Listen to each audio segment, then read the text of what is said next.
What is up, fellow sickos? I am Dan Favali coming at you with my certified Fantabulous co-host, Mr. Grant Hughes. We apologize for the live stream delay to anyone who was waiting. We were dealing and still are dealing with some tech issues, so you might notice Grant's camera is a little different. Mm-hmm. The mic settings are not what we would prefer. After we finally, I feel like, got everything hammered out, we're reverting because technology hates us, but we're powering through anyway because, look, no one's ever done NBA Western Conference tiers before, immediately following like the most busiest time of NBA free agency in the offseason. So we felt like we would do something different that no one's ever done before, and we just had to make sure to get this out there. So Grant, after the stressful about 43 minutes that you just had trying to get everything right, how are you doing? Not at all annoyed. Not super.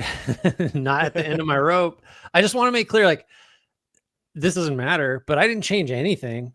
I didn't mess with my setup, and yet here we are. So deeply frustrated, if I'm going to be honest with you.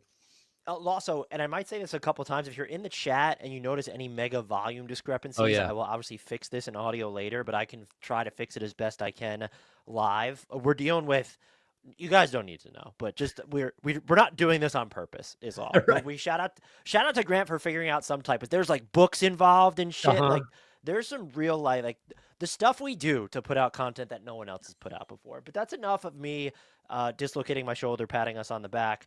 Sir, as we talked about when we did the Eastern Conference, go check that out if you did not. Is there anything, any either like something you kept specifically in mind? How did some of the unsettled free agency stuff impact how you viewed teams at all? Is there just any just overarching notes we need to lay down before we dig into the muck? I mean, I think I would refer back to what we talked about on the East, but I would say, like, we're taking these teams as they are. So there are some that maybe there's a move or two to be made that everybody expects them to make, but it hasn't happened yet. I'm not really assuming those are definite. Like just the Warriors, like, oh, they've been rumored to get Al Horford, for example. Hasn't happened. Who knows if it will happen? I'm just kind of taking them as they are at the moment. There aren't too many cases like that, but that's the only sort of caveat, I guess. Maybe there is some flexibility with these. There should be. It's like mid-July and we're tiering conferences, so things could change, obviously. But yeah, just to reiterate, we're just looking at, I don't know, you correct me if you kind of think of it differently at all, but we're looking at sort of the proxy for like how we think the conference standings are going to look at the end of the season. That's really hard because we are going to just talk about like ranges and ceilings and floors, but that's also a pretty good stand-in for, who's got the most championship equity. And I think we can note it where, if this team is actually in a tier, a second tier team or something, but we think maybe there's a third tier team that might actually have a better title shot. Like we have to kind of juggle that. That's been kind of the tricky part, but we're just doing rankings and tiers. It's not that complicated, really. We don't need to overthink it beyond that. Well, way to just throw away all of our hard work. And the final note we have is we each get one veto, like Sure. we did last time. And we're hoping that Grant will use it. So we're alternate. We'll go through it by tier, but we're alternate when Grant picks a team to go in tier F. There'll be 6 tiers as always. We want to know your thoughts in the comment. If you have questions, we'll try to get to them throughout. And again, if you're having any volume issues live, like if there's a discrepancy in what the mics are sounding or this is unnavigable for you, let us know. We'll try and fix it the best that we can. But I think with that, and we're going to have a blank screen for a second because Grant was in and out so many times that he probably got booted from the stage I'm about to throw on. We're going to begin with the F tier. So, Grant, you're back. I was scared for like a little bit. I'm laughing. Hind in the chat, tier U, Utah Jazz. Hey, You ain't they wrong. don't. Yeah, you're not wrong. I like Austin Ainge kind of gaming about, oh, we're not going to tank, but we're just going to be so bad that even when we try to win, that it's Right. not going to work Yeah. out either. That So which team do you want to start with in tier F, sir? that's how you end up in your own tier at the very bottom. This is the Utah Jazz, lone proprietors of tier F, unless you feel differently and want to exercise a veto right away. I dare you. Use it all the way down here. What a waste. That's what's tough about the veto, by the way. You Yeah. have to consider when to use it. It's not unlike a coach's challenge. Do you burn it in the first quarter or do you wait for a high leverage moment? I think you got to wait. You could throw up to 3 teams, I think, in a tier with the Jazz if you really wanted to not have 6 tiers, for example. Like, but do you think it's fair to have Utah like alone in a tier of one at the bottom? Do you think the Jazz are different enough from just say the next handful, or I think it's three teams, two or three we're going to discuss? Yeah, I mean there's only one team in the Western Conference trying to lose next year, or at least doesn't think that they're trying to lose. Shout out to the Pelicans, maybe. But so Mm-hmm. I think that the Jazz clearly need to blow. I don't know what would be the case. Like if there's a team that's as bad as the Jazz next year, it's unintentional. Right. And so if we redid tiers midseason, that's where we'd put them in. It, how do you grapple though with Utah to like give them some actual shine first? I think this is the right decision because they're still looking for. You can get mad that they haven't found their best player of the future. That's not going to change the fact. Like maybe they have Ace Bailey in it, but you could be mad that they didn't find him before now. The reality of the situation is what they're doing at this moment is their best shot at finding that player by one, Right. kind of giving the ball to Ace Bailey, and then two, like maximizing their lottery odds for next year. And they do. Their picks technically owed to OKC if it falls in the top eight. But when you're looking at this team, what are you kind of actually watching for? Is it just okay? Well, how good is Ace Bailey? Is he potentially the guy, or is there just any anything more about the direction or maybe certain players or a grouping of players that intrigues you?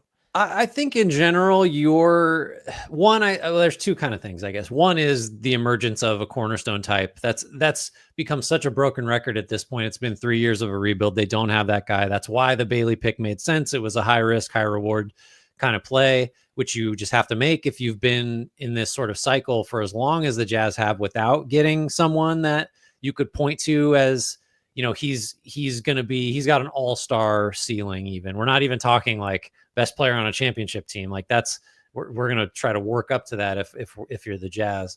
So there's that aspect of it, and that has to center on Bailey.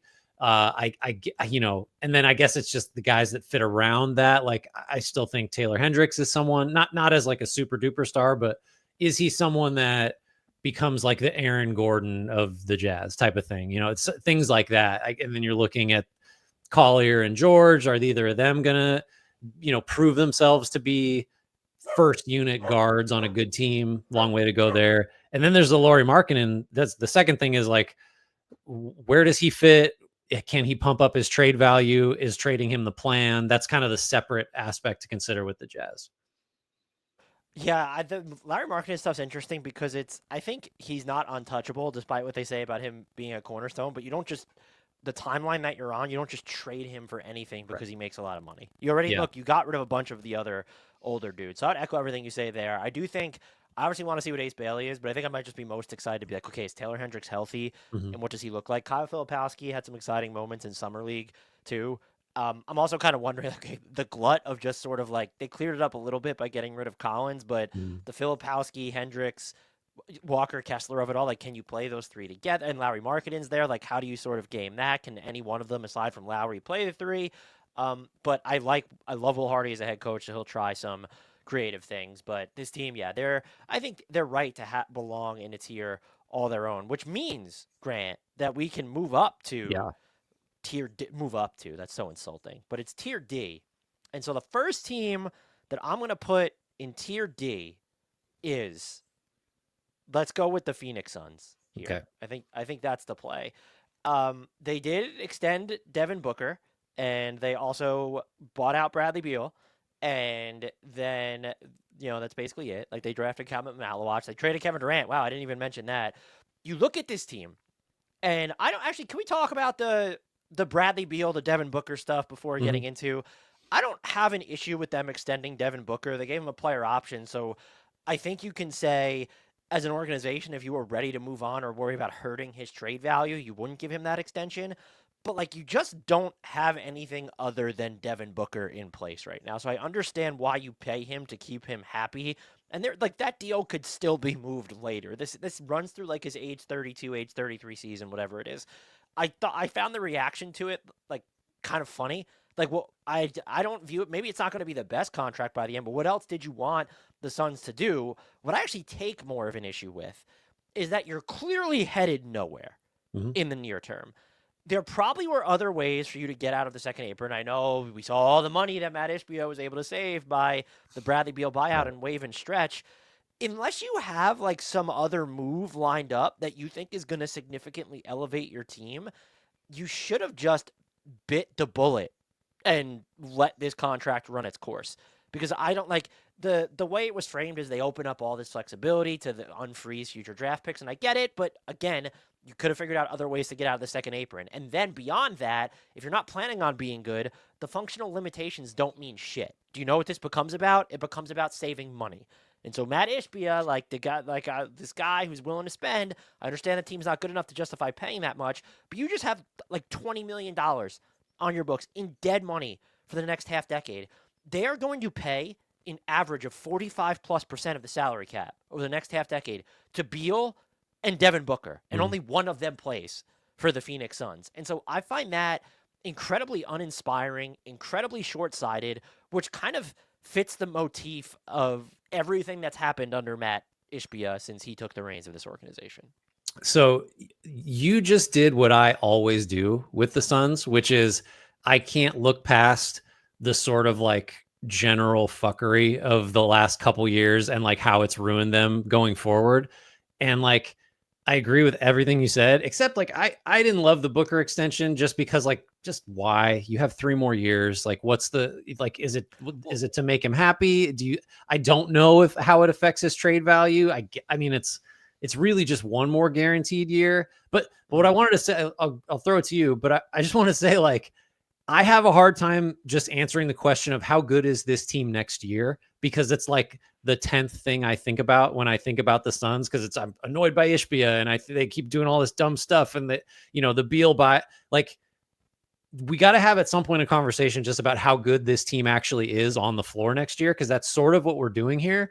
But I think we're telegraphing how good the answer to that, because they're just in a tier narrowly above the Jazz. But do you get caught up in that too, right? Do you catch yourself doing that? I do it all the time. It's like I can't just think of the Suns, the basketball team.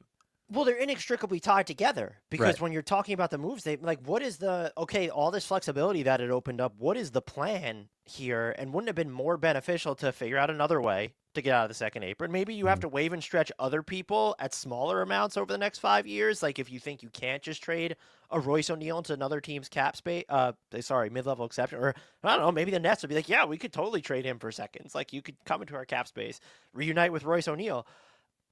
Like that's what you're right. I can't get past it. But when you look at the actual basketball team, so they went from having, and they still do, but unless you think that Jalen Green or Dylan Brooks is going to make this monumental leap as a playmaker, like they need a floor general in here. And I'm higher on Devin Booker as a playmaker than most. But when you look at the bigs that they have in Malawach, Mark Williams, Nick Richards, they need like an organizer and like someone who's really schooled in throwing all these lobs, and it can't just be Devin Booker to me. And so I know everyone, and maybe it'll break while we're doing this, has CP3 still going to the Clippers to reunite with James Harden and be their fourth guard or their third guard.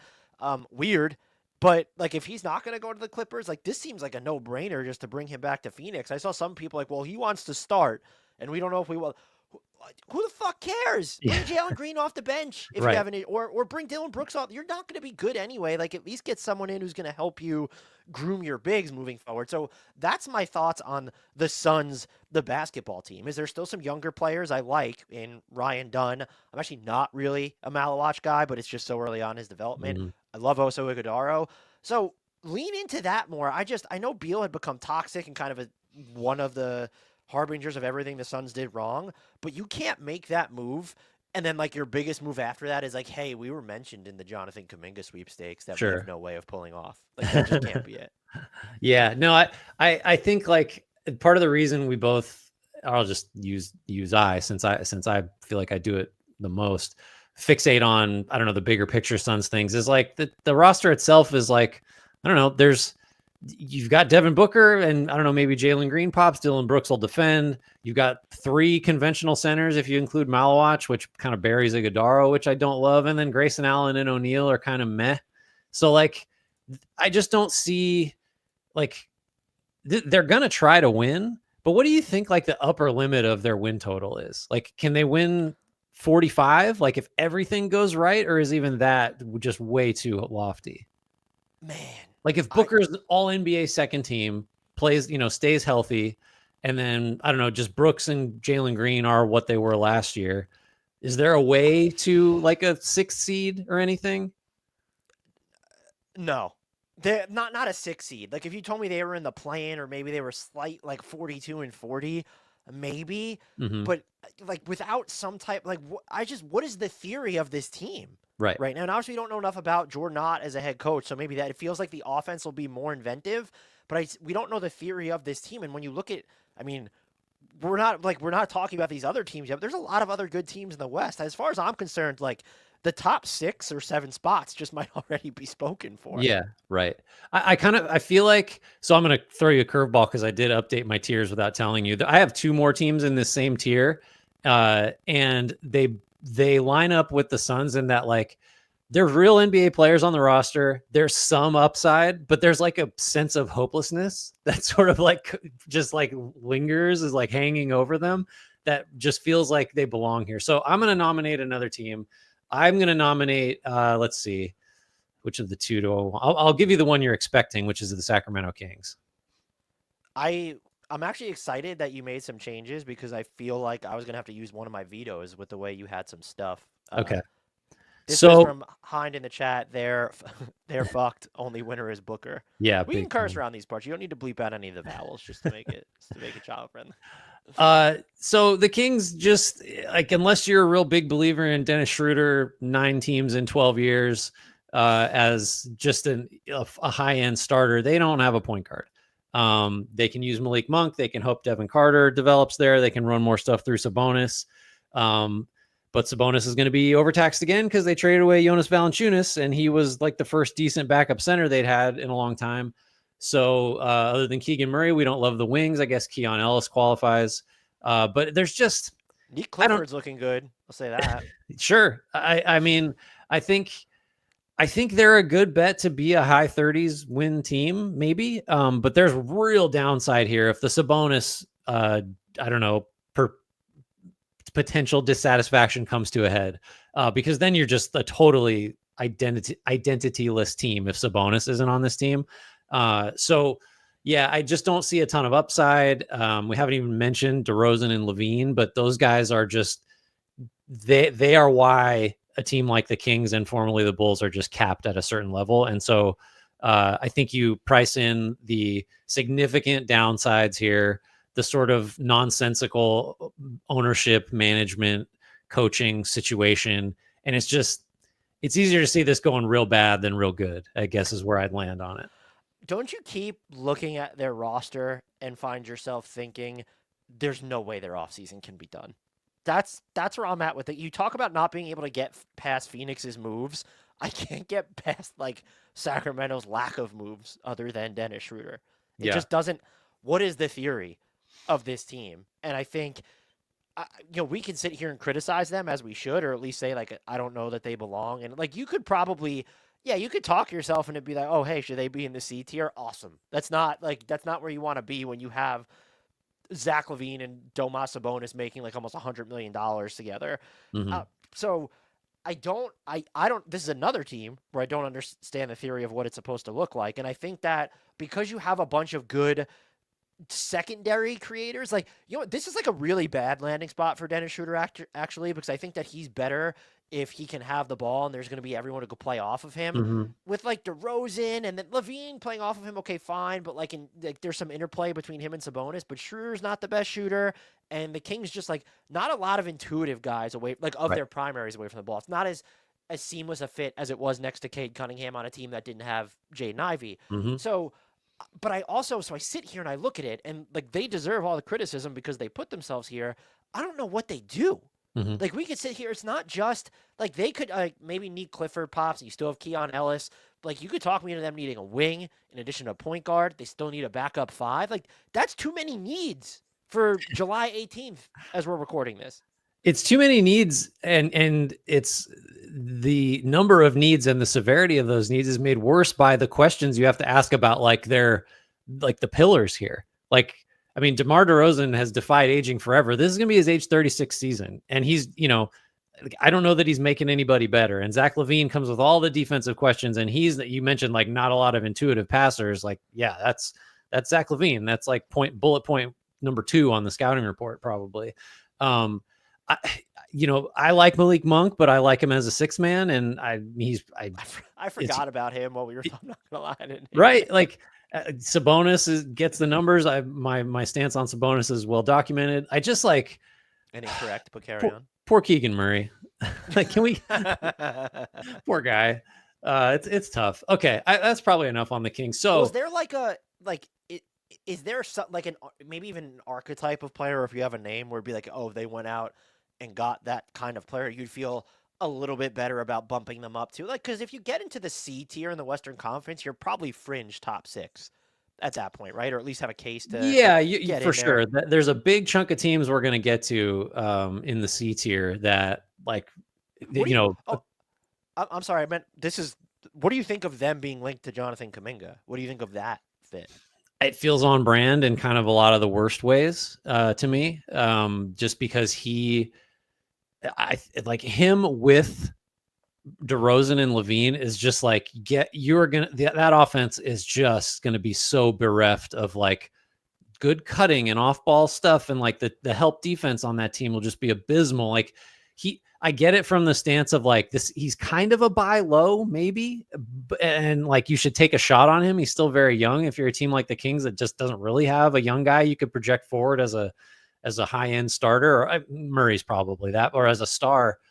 But he just doesn't address a single thing that they have, that's wrong with the roster, other than like positionally, I guess. Like his body type, his frame is like, yeah, that'd be good to have here. But in terms of how he actually plays, I just don't see that helping at all.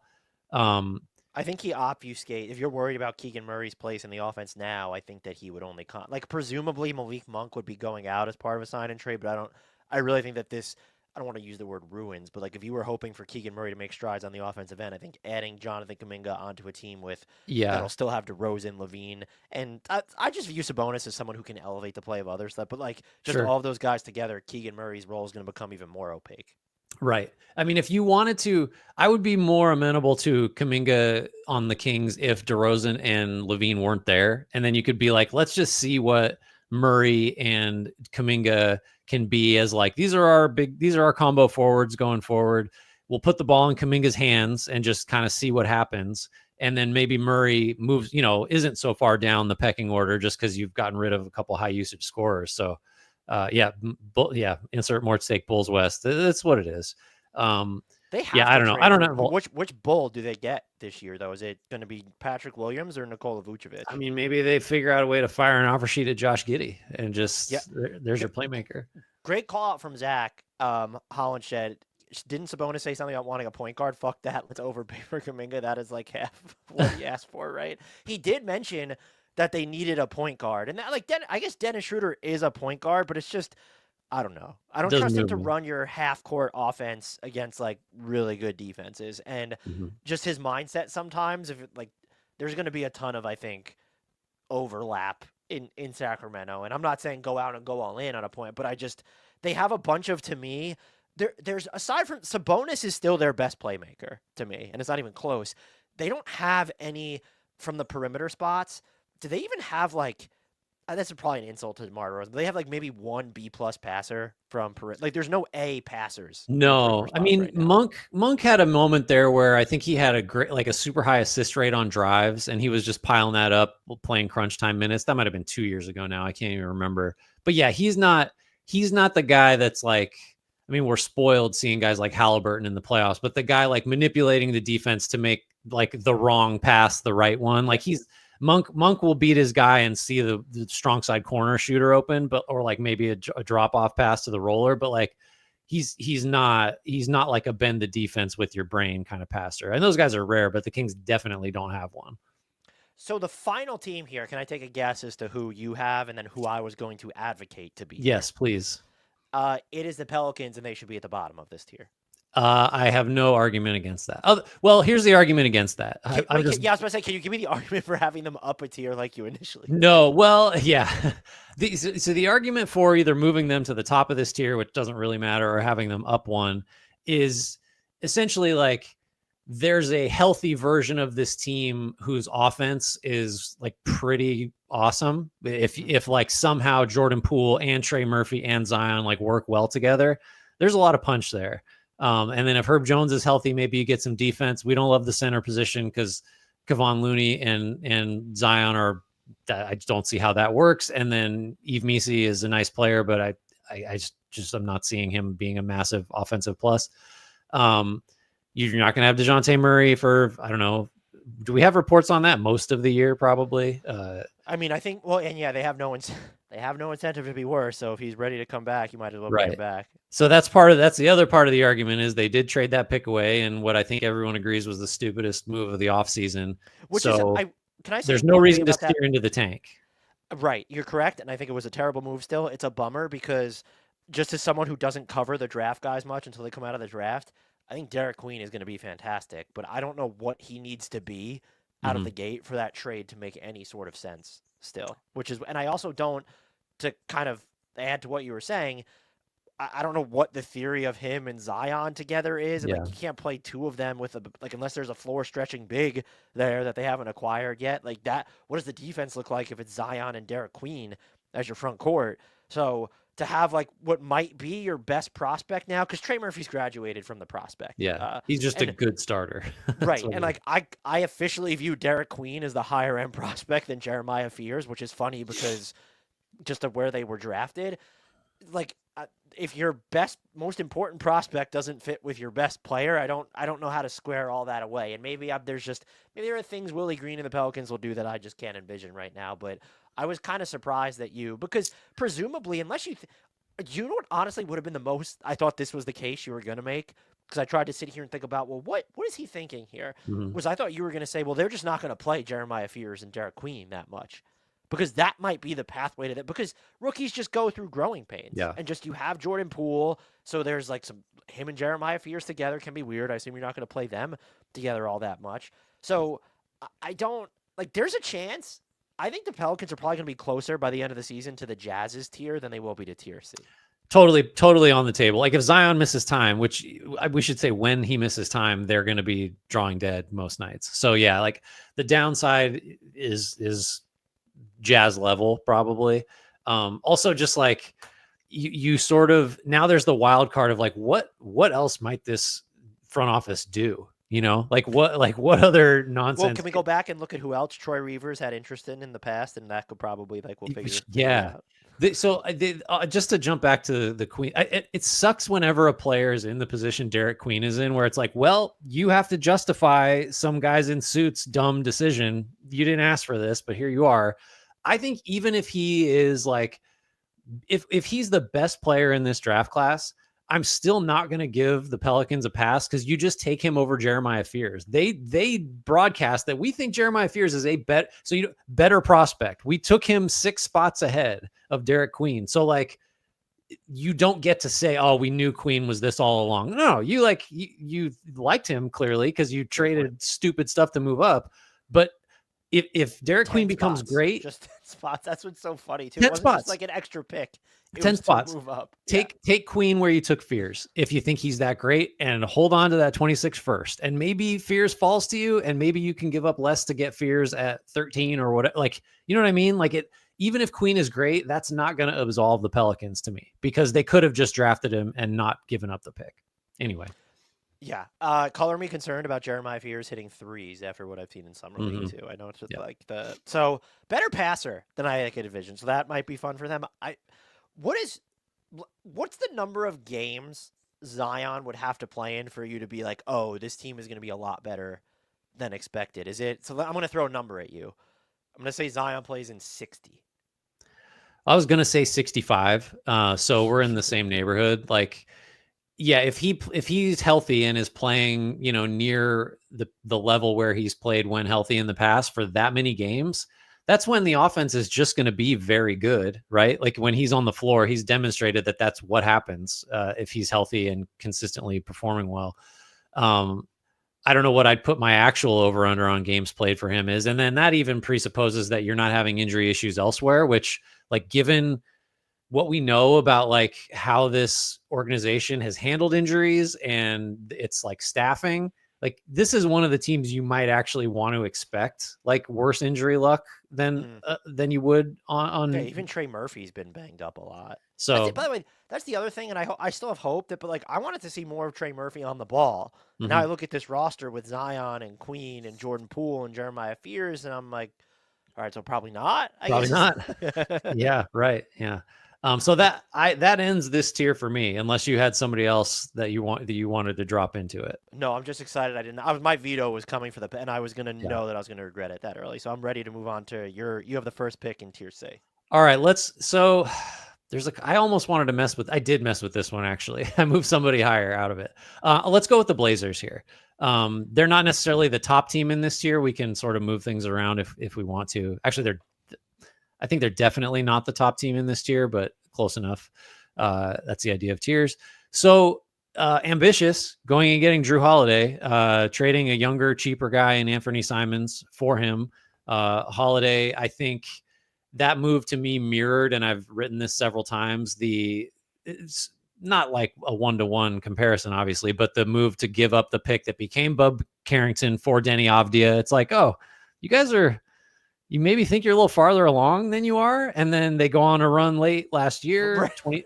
So maybe they were, and that And run Denny ended up being great after like the first 21 or right. whatever games or so. Yeah. Avdia was awesome down the stretch. So validated there. I'd rather have Denny Avdia, I think, than Bub Carrington. I'm Avdia pilled though, so whatever. Yeah, Pell's off season throwing spaghetti at the wall. Have you ever done that? Yeah, to see if it sticks. You got to see.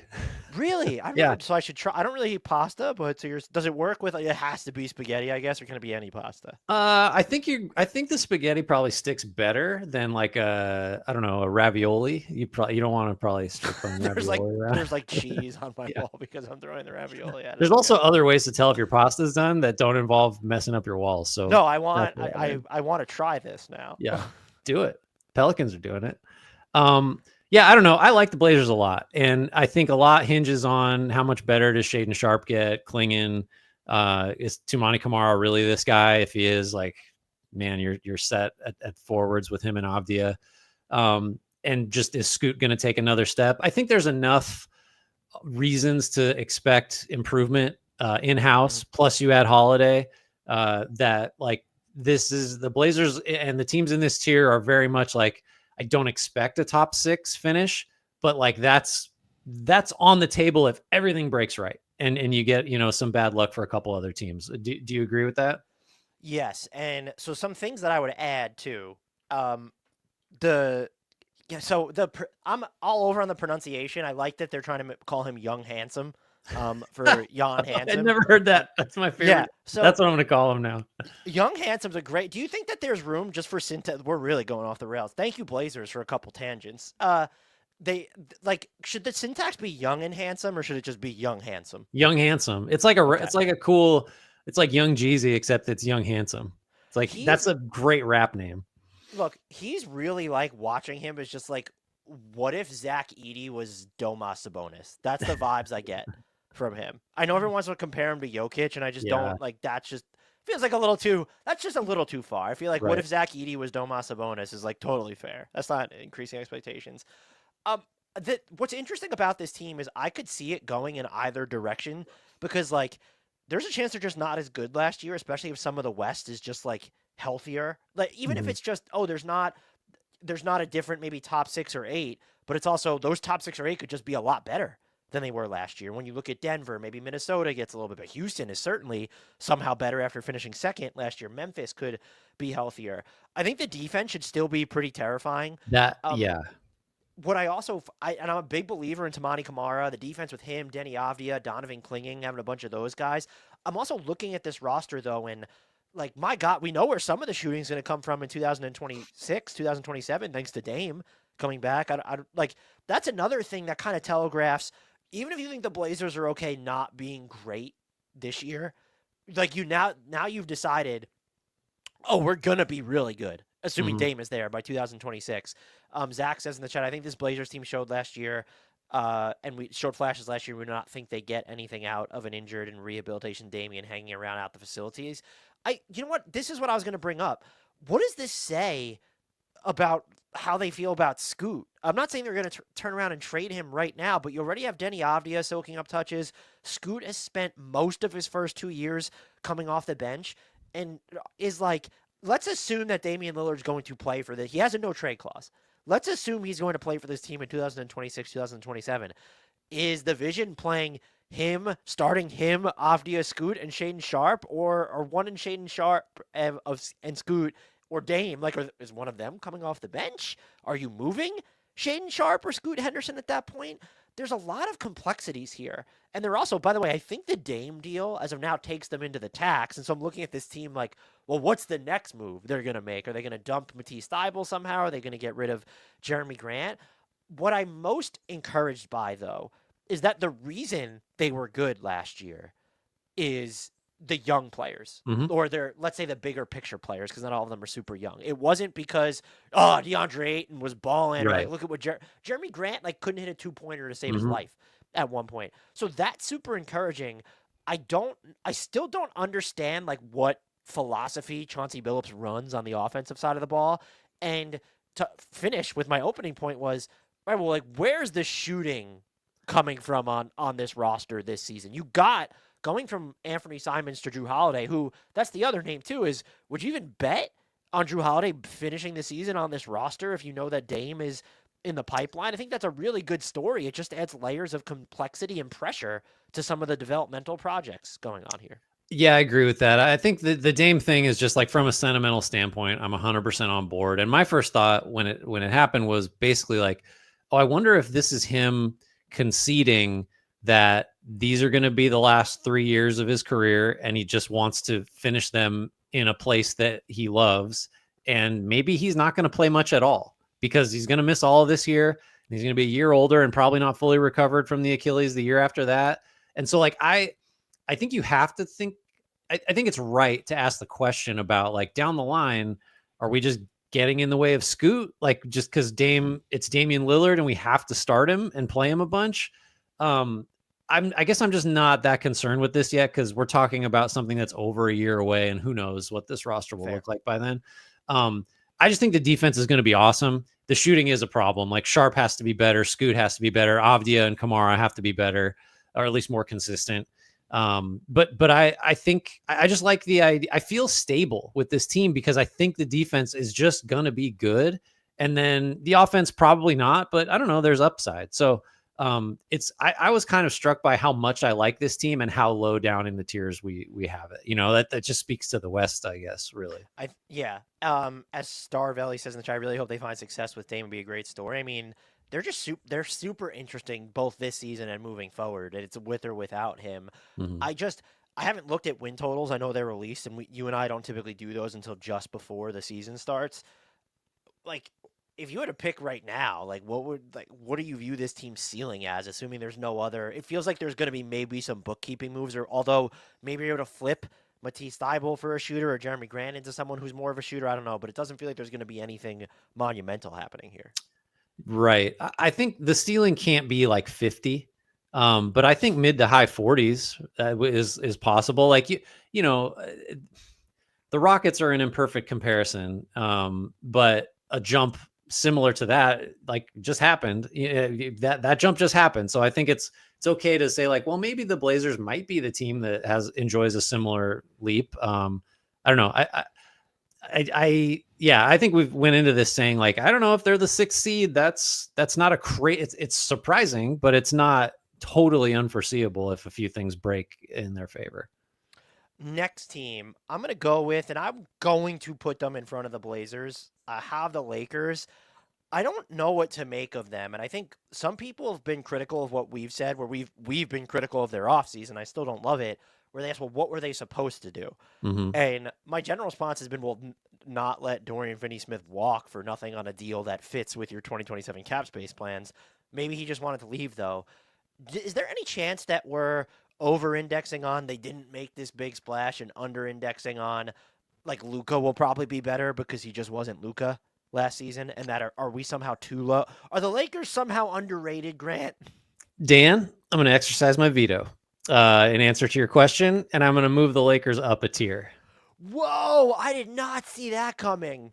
Yep. Sorry to burn it. You're such a homer. That was my other change. I had them down in the same tier with the Blazers and what will now be 3 other teams, I think. Here's the case. You laid out a lot of it. They won 50 games last year. You could argue that the additions of DeAndre Ayton and Jake LaRavia. In fact, I will just say, I believe that the additions of Ayton and LaRavia could offset Dorian Finney-Smith's departure. That's on balance, that might be a talent upgrade, especially since the guy Ayton is replacing, Jackson Hayes, who's back, was just like awful, unplayable. So, and Ayton, we don't love Ayton, but like, I think he's better than Jackson Hayes, and maybe better in ways that really do get maximized by Luka Doncic, who, like, I'm real uncomfortable making this prediction, but I gotta believe that this year at least he has to listen to all the criticism and take to heart the reasons that Dallas traded him. He's got to have a great year. I just like, doesn't that seem likely? If he doesn't, then we got to just cut bait because Nico Harrison, executive of the year. Yeah. If you're not motivated now, I mean, that just turns upside down everything I thought about the league. So I think it's really like, I forgot they won so many games last year with a major in-season trade, Luka not being very good. So I think I have them in a tier that I'm more comfortable with, 1 up. So did any of that make a dent? Because you were going to at least put them ahead of the Blazers in that tier. So you clearly don't think they're the worst team in the tier below. Yeah. So are we allowed to veto the veto? Oh man, No. Do it.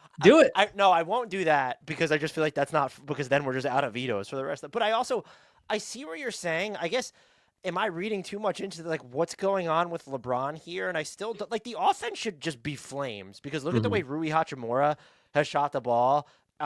Austin Reeves has improved a lot, both on and away from the ball. LeBron is still, man, I found the responses to some of the trade packages we came up with sort of hysterical, where, okay, we might have been a little over ambitious with some of them, but LeBron just made second team All NBA. Right.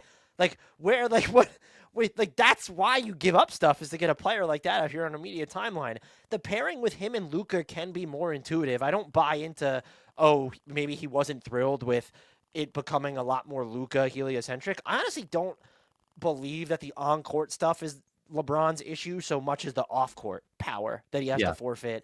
And right. Luka's not taking, like, I don't think he blames Luka for that. If anything, it's an organizational thing. I do find it funny that his camp is kind of like, whoa, why would anyone think that he's asking to be traded? Because you sent out a thanks for the memories post after he opted in to the contract. That's why. Yeah. So I'm like, I don't know how to feel about this team. You could talk to me. They have like a lot of good players, but they still feel so. I think one of the things you have to buy into is DeAndre Ayton going to have some type of renaissance just because he's playing alongside people that I can get? Because last year in Portland was just, they didn't have the guard play, the playmaking to put their bigs in advantageous positions. Mm-hmm. DeAndre Ayton now has that, but also I know people like, oh, lob threat, and like he can be that, but like he's also likes to play inexplicably below the rim. Is how it's not someone who needs to be ground bound. It's just someone who likes to, like, Luka might toss him a lob, he'll come down and catch it and then fade out into like a 12-foot turnaround. So I just, man, well, Miles Johnson says, I'm so over the Lakers discourse. They lost in 5 games in the first round in back-to-back seasons. That still puts them in the conversation as one of the 8 best teams in the conference, though. So they could be in the, the B tier. So we're talking about them before we get to the B tier, which is weird. We probably should have left it. I see your case. I just feel like when I look at the roster, too much of it has to go right for their margin for. Would you agree that their margin for error is super thin here, and they still don't have, like, who's their best two-way player? It's probably, isn't it just LeBron? Like, if you're talking about like when he's fully engaged, maybe, and that's like sort of a problem. So yeah. I mean, second team All NBA though. You said it, like that. If that's your second best player. So I was trying to really, what it came down to for me is yeah, Miles is correct to ask, because I was about to say, he's asking how many teams in the West have a worse bench than the Lakers. Not many. The starters, though, if you go Reeves, Luka, Hachimura, LeBron, and Ayton, Like that's pretty good. Like there's enough of kind of everything there, except for a wing stopper. Finney Smith would have been nice. Hey, they had him. Did you know that? Yeah, right. Yeah, maybe could they look into getting him? I don't you think it's possible too that like between Vanderbilt, Vincent, Kleba, Laravia, there's one or two guys that emerge as reliable bench players, and then you're just looking for an eighth man. It's I don't think it's that dire. If it was Maxi Kleba 5 years ago, like I'd sure, feel yeah, we're past that. Right. I was gonna say before we move on, I just thought that the Lakers fit better next to the teams I have in that B tier, which we will get to eventually, than they did with the other, which it'll be a total of 4 now in the C tier. So I'm going to throw another. Two? Oh, no, No, sorry. I didn't bump them. Go ahead. Sorry. Go ahead. I bumped the Pelicans down and the Lakers up, basically, was the changes. I thought you were saying you had 4 teams in B, which would have meant that you added another team to B. So nope, just 3 in B. So to get back to C, we have the Blazers there. I'm going to throw the Spurs as another team in that tier. You have to acknowledge the Blazers. Yes, I do have them ahead of the Blazers for what it's worth. It's Wembanyama. It's De'Aaron Fox. I think maybe has now become underrated. We've really swung back and forth a lot there. I don't know. Maybe he's properly rated. But I think if the basics of it are, if Wembanyama is one of the 5 best players in the league, which I think you could argue that he was until he got hurt. He was on a lot of first team All NBA ballots, or at least in consideration, maybe the first cut to the second team. Then not a lot else has to go right for them to at least belong in this tier and maybe have reason to move up. So you're not getting a bunch of, winning driving play from Harper, from Castle. We both like Vassell. Harrison Barnes is a solid vet. Luke Cornett, the free agent acquisition, gives them the best backup guy to Wemby they've had up front basically ever. Shouts out to Zach Collins. There's just kind of enough here they feel like they belong in the Blazers tier, and they have a lot of upside similarly, but it just comes from Wembanyama, because I don't see Castle or Harper or like Sohan making some kind of leap necessarily. It's just Wemby. Which I think this is probably right for them. And it's, if you want to, some people might quibble over, right, Wemby coming off the blood clot. What does that look like? Is he going to be someone who ends up missing time? He's been cleared. I think that's positive. I keep coming back to, they were a plus 2.3 points per 100 possessions with him on the floor last year, and he played almost 3,200 possessions. Who was their second best player? Trey Jones. I don't know. And that's like, so now it's De'Aaron Fox. They weren't great together, but they didn't play a ton together because of the Wemby injury. And then Fox had his own injury. I think he's going to be someone who winds up. I've always been higher, on consensus on Fox's jumper. But there does feel like there's real downside here, independent of Wemby, right? Like getting injured or missing time, because I know people say, oh, like you're overthinking like the Dylan Harper, De'Aaron Fox, Steph Castle fit. And maybe we are, but like you are heavily invested in 2 of these youngsters, Castle and Harper, who are not done developing. And with those learning, like no one has the learning curve of Wemby where he does a lot of stuff wrong, but he might just win MVP anyway. Like that's a 1-of-1 learning curve. And so I think that even if you're high on them for the future, Zach in the chat, doesn't matter. Wemby trade with Buddhist monks, everyone is on notice. So they have real upside, but it doesn't feel like they might be the teams with one of the higher ranges of outcomes, to where like if you wanted to make a case, Wemby's totally healthy, Fox is an all NBA type player. Yeah, you could probably put them, A is ambitious, but like a B tier. But if they really lean into like, no, we still need to see what we have in Sohan. We still need to really figure out like the on ball and off ball dynamics of Dylan Harper and Castle. And I think, by the way, I know like in what little we saw of him in Summer League, I really think Dylan Harper is going to figure out how to move away from the ball effectively. And so that gives me more hope than I had for this sort of grouping. But I still think that they're going to be too reliant on their front court players, like their bigs specifically, to space the floor. And I'd like to see more of it coming from the perimeter. I honestly think Devin Vassell feels like a sneaky important player, like relative to the entire NBA this coming year. Yeah, I think that's right. I don't know how much. I want to agree and say they have a fairly high variance, like outside of Wemby, but it's almost like they can control it to some extent just by virtue of how much time on the ball they give Harper and Castle versus Fox, because you can kind of minimize those guys and then you'll limit the mistakes, and you could trot out, if it's Fox, Vassell, Barnes, whoever else, and Wemby, like that's a pretty solid two-way group that, like, you know, is not, it has less variance, I guess is what I'm saying. Cornette's in the rotation, and they're just like there's a steadiness there. But if you bump up the minutes and usage of Castle and Harper, then the mistakes come, then the bad quarters come where they can't get into the offense, and you know, like they can kind of choose which way they want to go just based on who they play. And that's just going to be a balancing act, I think, all year, unless something crazy happens with Fox and he, you know, gets no extension, and then they think about moving him, Well, which wouldn't be crazy.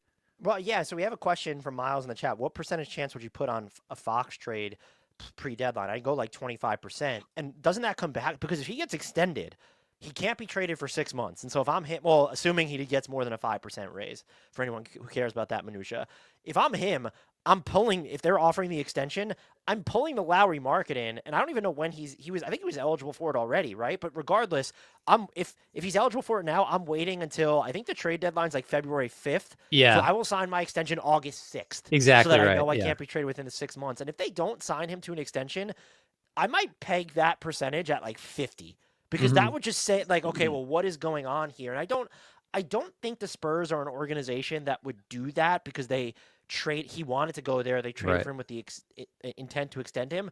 But when you ended up with the Dylan Harper pick, there has to be discussions happening within the front office right now about this. I think, like, I mean, it's a business, you know, let's trot that. Like, if you're the Spurs, you have no incentive to do anything but play really, really hardball with Fox. Like, you don't have to concede anything because you have two guys that might just matter more to the franchise than him. It would feel like a bad look just because, like you said, Fox wanted to be there.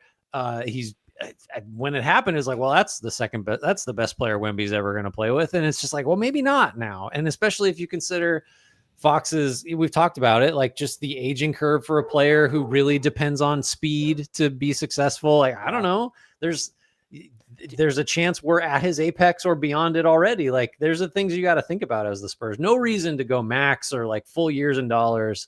You just don't have to. He lost a lot of leverage though when they got number 2 in the lottery. Big I will say time. that. Yeah. You know, it'd be an interesting challenge trade, and there probably needs to be other moving parts of it. De'Aaron Fox for Jaylen Brown. I mean, Brown makes so much more sense on San Antonio than Fox does, right? I mean, like that might be worth. It's so expensive though. Yeah, I think it's interesting. I think the Spurs are probably cheap enough for a little bit to where you don't mind the next 2 years of Jaylen Brown's contract, which might make it more feasible. We have anything else on the Spurs? No, I think we should move on. So I'm gonna put. It's my turn, right? Or did I add? Yeah, go ahead. No, you added the Spurs. I'm going to put. I'm gonna put the Grizzlies. I'm gonna put them ahead of the Blazers, but behind the Spurs. Okay. Do you have them in this tier? I do have them in this tier, and I actually have them. I have them ahead of the Spurs, but I don't think that's relevant. That doesn't matter. It's close enough to where let's leave them where they are. Right. I just don't trust this team even sorta. I always get queasy when winning teams or teams that are trying to win go the renegotiate and extend route. I understand the logic here, but they also, the Desmond Bane trade, so you lost your second best scorer, your best shooter. They're also, and he didn't play in Summer League. I really wanted to see him, but he was dealing with that shoulder injury. They kind of have a lot riding on Cedric Howard being just good. He needs to be good. Yeah, and that's just, it's an uncomfortable, and you're dealing with like a bunch of front court. You decided to trade away Jay Huff, and then you have the Zach Edey injury. Is he even going to be available to start the season? I think they said he would, but what does he look like coming off the injury? Brandon Clark coming off another injury. Did you mention the Jackson? Injured. Yeah, I was going to say that's a big one. So I don't know. Like, you could probably talk me into being like at the bottom of this tier. John Morant, Grant, hold on to your seat. There's a chance he misses time. There's a chance. I don't know what to make of them. I think that like there's a chance, like they could be. If you put them in the playoffs, I don't know who's the opponent in the first round they could face that would make me favor them. So I'll say that right off the bat. There's a chance they win a lot of regular season games and this ends up looking egregiously low. But they feel too House of Cardsy for a team that's, and I understand the value coming back in the Desmond Bane trade, but then when you go get like it's. I don't know what they're doing, I guess.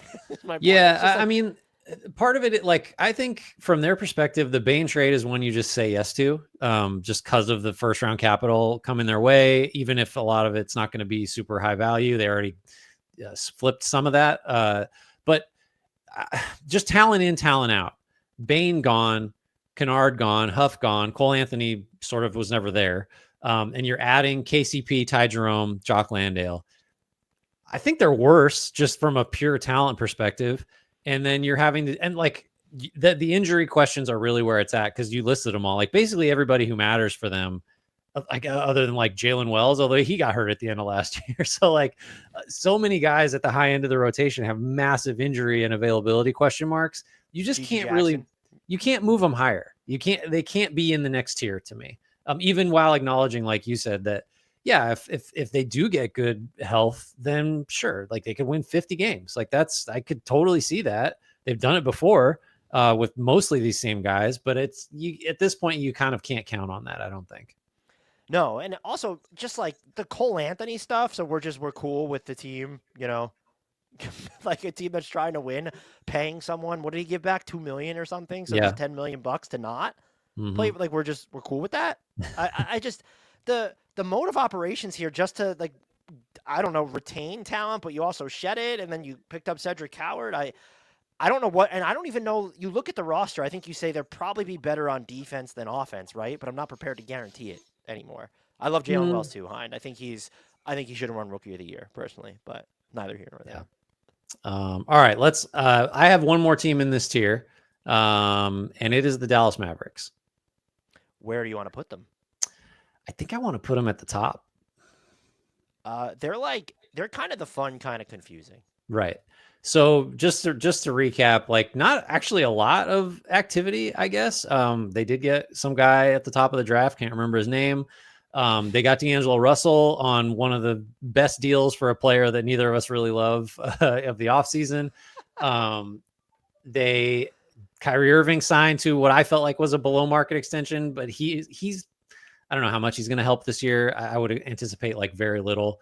Dante Exum's back. He plays? There was talk of him returning like at the start of 2026 or before. If he's back before the All-Star break, I'd be pretty surprised. I had been sort of writing off the year just entirely, but when that didn't mean he wasn't going to play at all. But I just figured like once he's back, you're going to get some lesser version of him for however long he plays this year.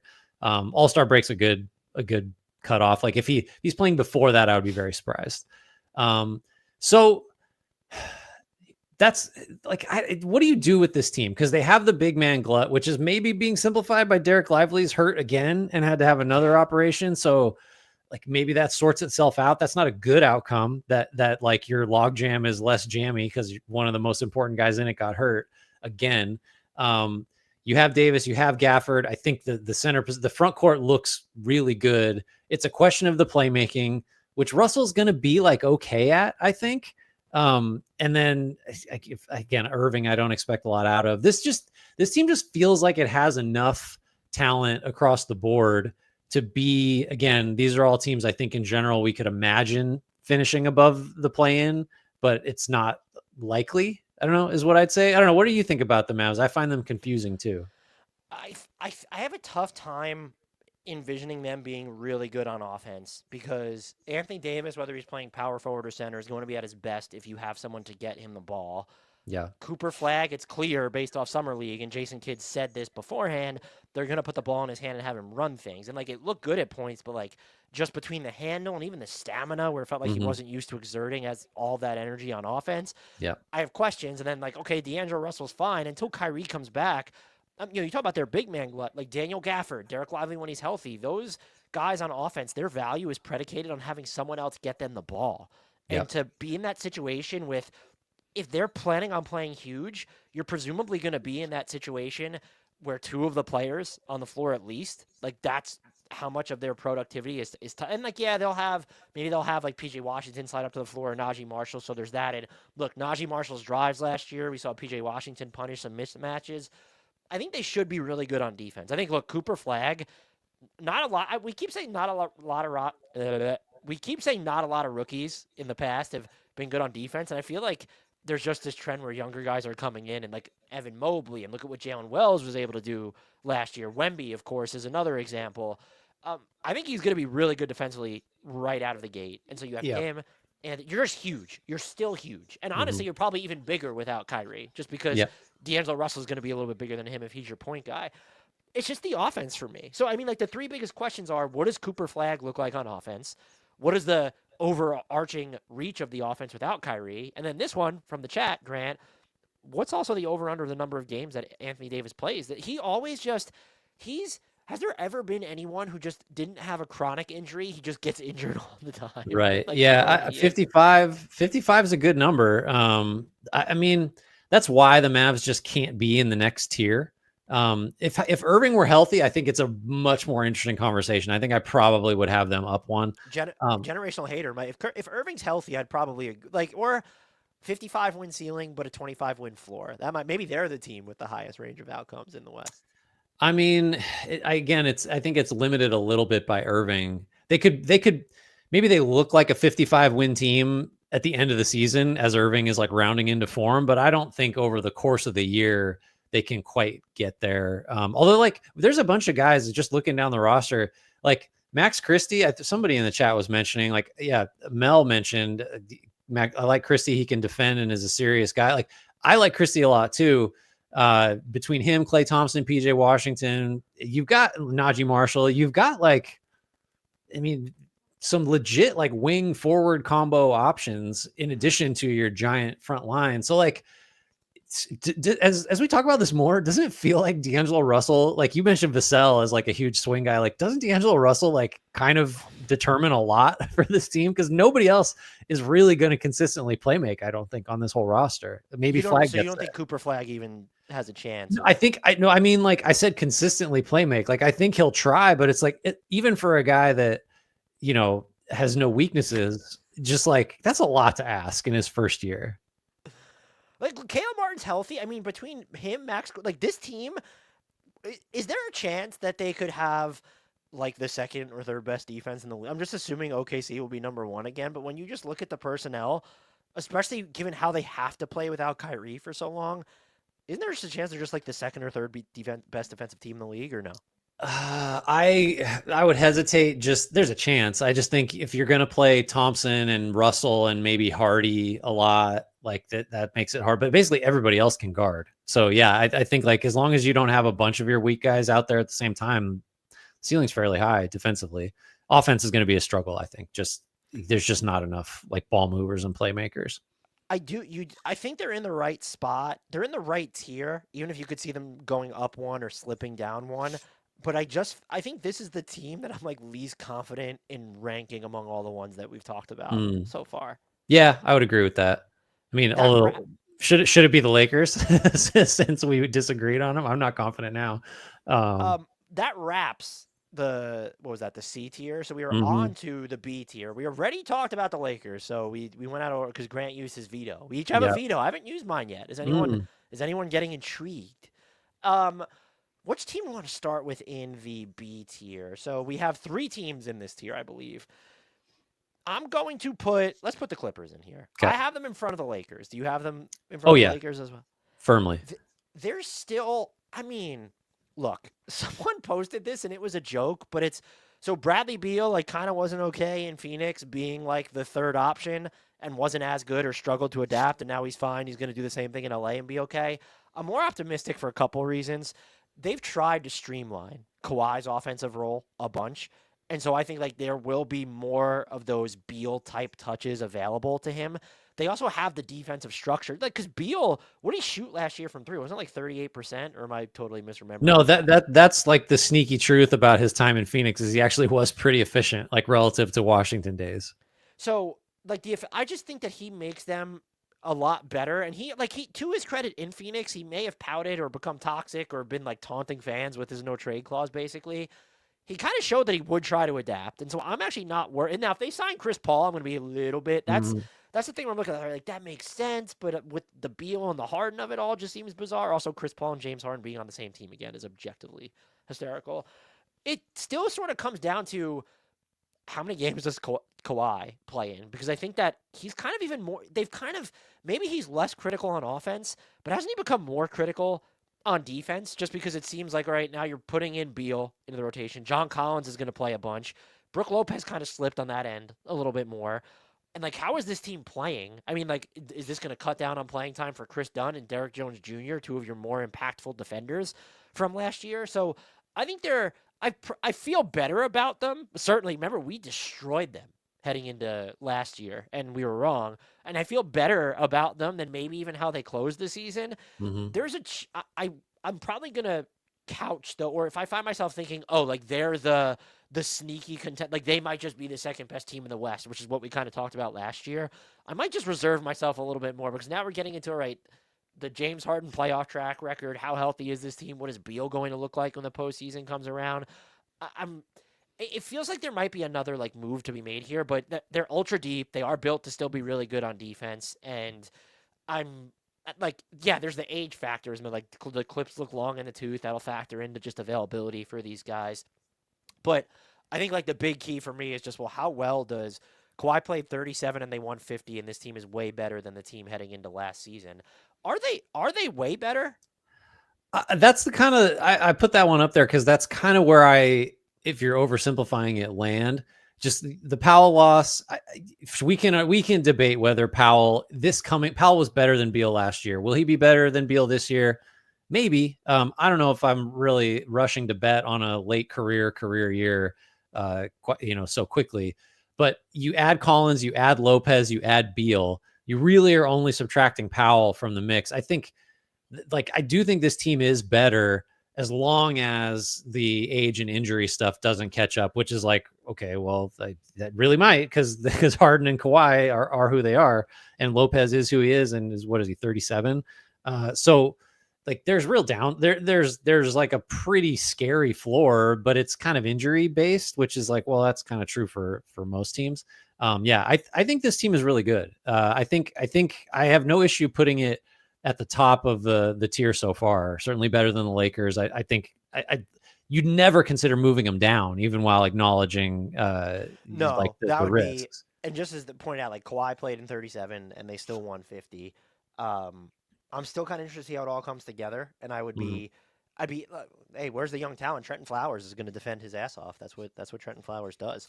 So yeah, I think they're probably in the right spot. I just don't, and I would agree. I'd be closer to moving them up a tier, but Yeah. there's so many question marks with, and I hate boiling it down to availability because I think the theory of the team makes sense, even if I'm not like the biggest John Collins guy. But if you have CP3 on this roster and already James Harden, like as a lob guy, Hmm.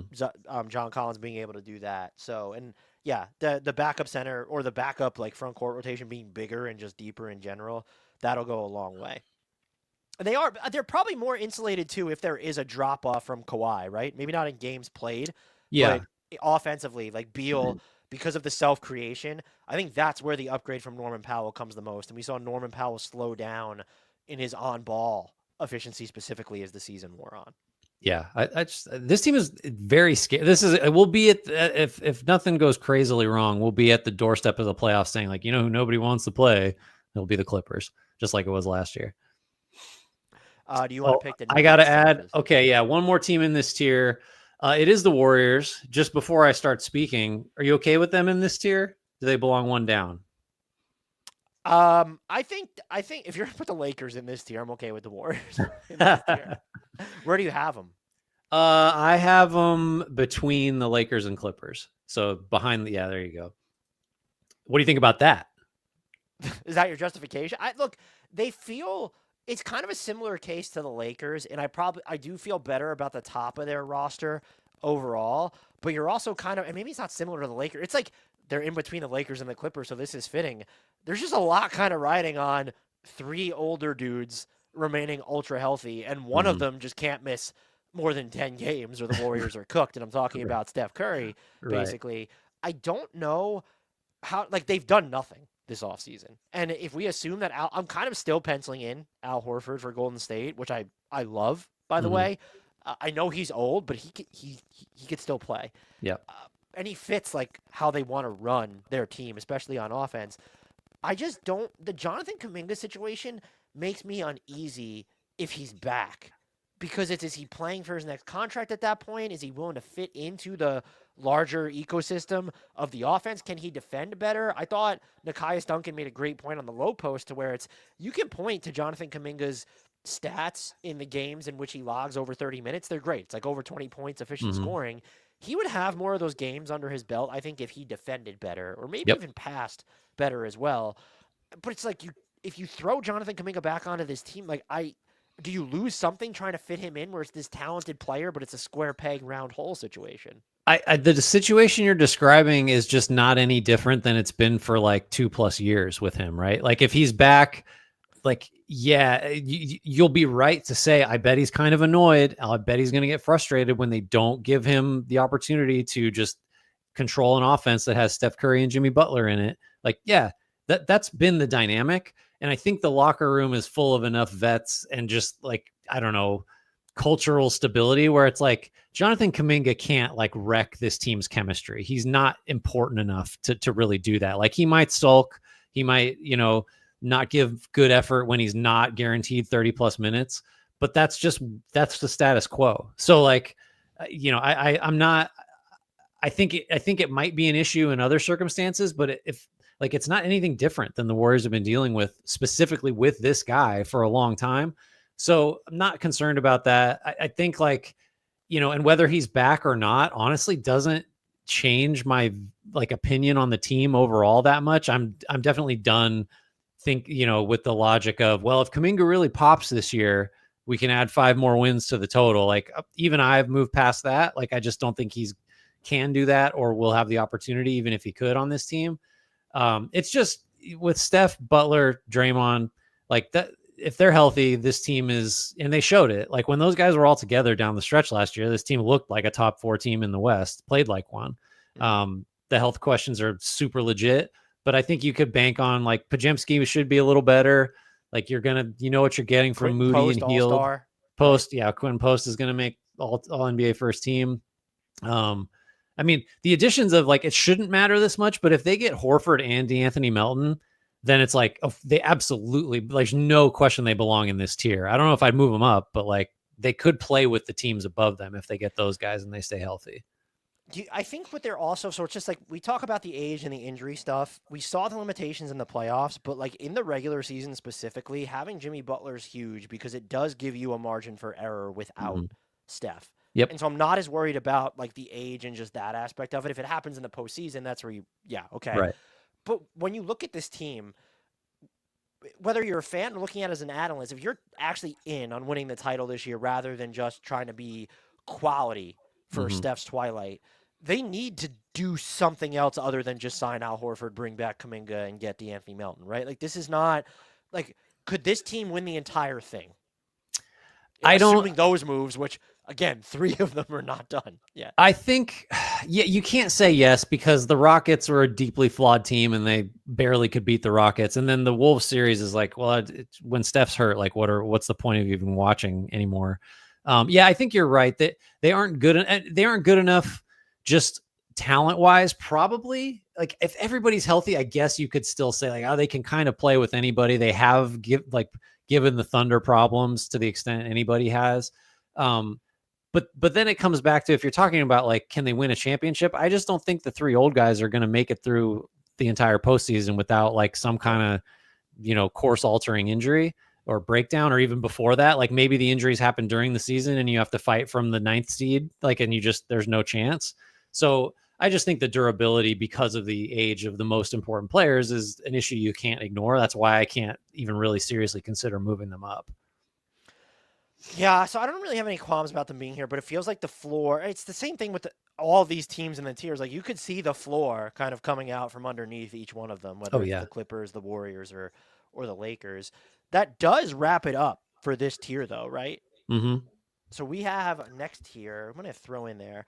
All right, I'm going to throw, we both have the Timberwolves in here. So they're the only team. We haven't ranked them ahead of anybody. I don't want to say I don't know what to make of them. They do feel kind of disrespected for a team that just made consecutive Western Conference Finals. It's not the East. So that's fascinated me. I think losing to Nikhil Alexander-Walker, it clearly sucks. But hopefully one of Jalen Clark or Terrence Shannon Jr. hits enough of the threes where they can book, because they will replace a lot of what he does, maybe not some of the tangential playmaking. They do feel, though, just given the aging curve of Mike Conley, the limitations, maybe he's going to continue to get better. So that's not, but like, you have Julius Randle, you have Anthony Edwards, you still just don't have an A-plus passer. And so you need to load up on those B-level, B-plus passers. They kind of need Rob Dillingham to be good this season, but I also don't know if he's going to get a chance to play still. Like, he's looked mostly fine in Summer League. I throw stats and not turnovers out the window entirely, but he's got, like, his on-ball juice is real. Mm-hmm. I'm just curious, do you think that they're going to give him, like, do you know the kind of the shot that we're expecting Reed Shepherd to get with the Rockets this year? Do you think Dillingham gets that where it's 15 minutes a game on a consistent basis? I think I view him and Conley as so linked. Like I would say yes, if Conley misses time or just takes another incremental step backwards as he ages, age 38 season. Like you have to anticipate he's going to either be less available or less effective or both. If Conley's like solid enough, then I don't know. I think maybe Dillingham doesn't get quite the shot that we might like him to. But there's also, so I don't know. It just depends on Conley, I guess, is the short answer, because like they do need what Dillingham theoretically provides, just in terms of like he can beat his guy and draw a second defender and make something happen. Like that's a skill that this offense really needs. Even if he's great at the things he's great at, I don't know if Dillingham's the guy that's like whipping the ball around and suddenly the Wolves offense is like the blender, the Pacers blender.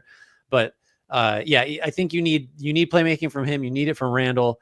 You need it from DiVincenzo. Like you need Reed to be a guy that's like driving a lot and collapsing the defense that way.